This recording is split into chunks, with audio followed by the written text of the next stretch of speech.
বিসমিল্লাহির রহমানির রহিম। Hello everyone, আসসালামু আলাইকুম। আপনারা সবাই কেমন আছেন? আশা করছি আল্লাহর অশেষ মেহেরবানিতে আপনারা সবাই ভালো আছেন। আলহামদুলিল্লাহ, আমিও ভালো আছি।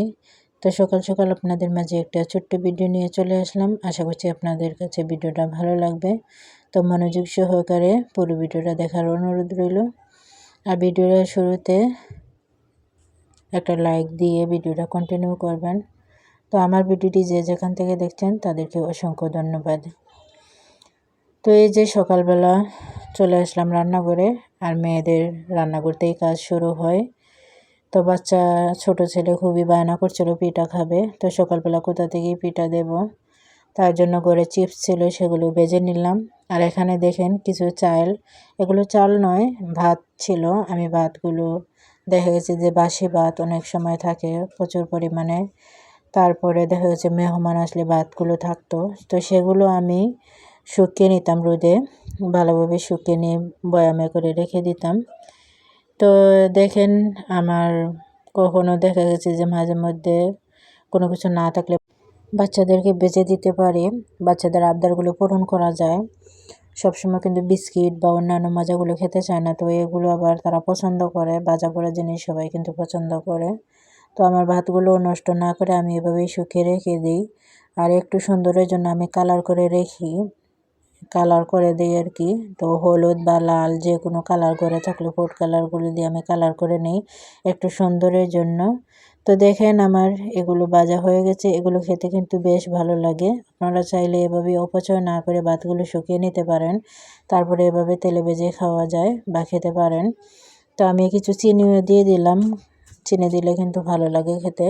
আর এখানে চিপসগুলো আমি ভেজে নিয়েছি সবগুলো। তো আমি কিছুটা খাবে বাচ্চারা, তারপরে কিছুটা আমি রেখে দেব, অন্য সময় খাবে। একসাথে কিছু বেশ করে ভেজে রেখে দিলে এগুলো আবার কয়েকদিন থাকে। তো এই যে রেখে দিলাম আমি। তো দিয়ে বাচ্চারা ওইদিকে খেতে থাক, অন্যদিকে আমি আবার রান্না বসিয়ে দিলাম। আজকে আমি লাউ শাক রান্না করব। লাউ পাতা নিয়েছি, আর এখানে কুচি করে আলু নিয়েছিলাম। তো প্রথমে আমি সিদ্ধ বসিয়ে দিয়েছিলাম, সিদ্ধ আমার হয়ে গেছে। একেবারে শুকনো হয়ে গেলে আমি নামিয়ে নিয়েছি। সেম কড়াইতে আবার পেঁয়াজ কুচি আমি দিয়ে দিলাম, আর রসুন কুচিও দিয়ে দিয়েছি। কয়েকটা কাঁচামরিচ দিয়ে দিলাম, দিয়ে ভালো করে লাল লাল করে ভেজে তারপরে আমি শাকটা দিয়ে দেব, দিয়ে একটু নাড়াচাড়া করে রান্না করে নেব। তো একটু লবণও দিয়ে দিয়েছি, দিয়ে আমি খানিকক্ষণ রান্না করে নেব। এগুলো বেশিক্ষণ রান্না করতে হবে না।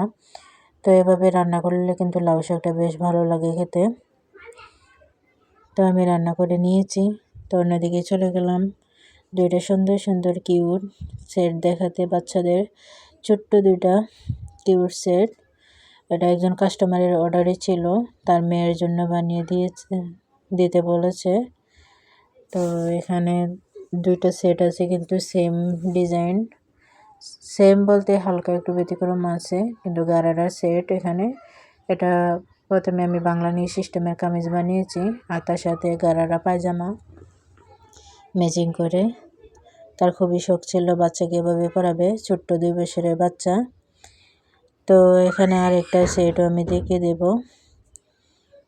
তো আপনারা চাইলে এভাবে কিন্তু ছোট্ট বাচ্চাদেরকে বানিয়ে দিতে পারেন, বেশ সুন্দর লাগে। হয়তো পরিয়ে দেখাতে পারতাম, কিন্তু ছিল না বাচ্চা কেউ যে পরাবো। তো বাস্তবে কিন্তু এগুলো দেখতে খুব সুন্দর হয়েছিল। তো দেখেন আমি আরেকটা বানিয়েছি, এটা আবার মেঘি হাতে দিয়েছি। এটাও সেম ডিজাইনের পায়জামাটা আমি করে নিয়েছি। তো আমার ভিডিওটি কেমন লাগে অবশ্যই জানাবেন। ভালো লাগলে লাইক, কমেন্ট এবং শেয়ার করবেন। আর নতুন যারা বন্ধু আছেন সাবস্ক্রাইব করে পাশে থাকবেন। তো এই ছিল ভিডিও আমার আজকের মতন। আল্লাহ হাফেজ।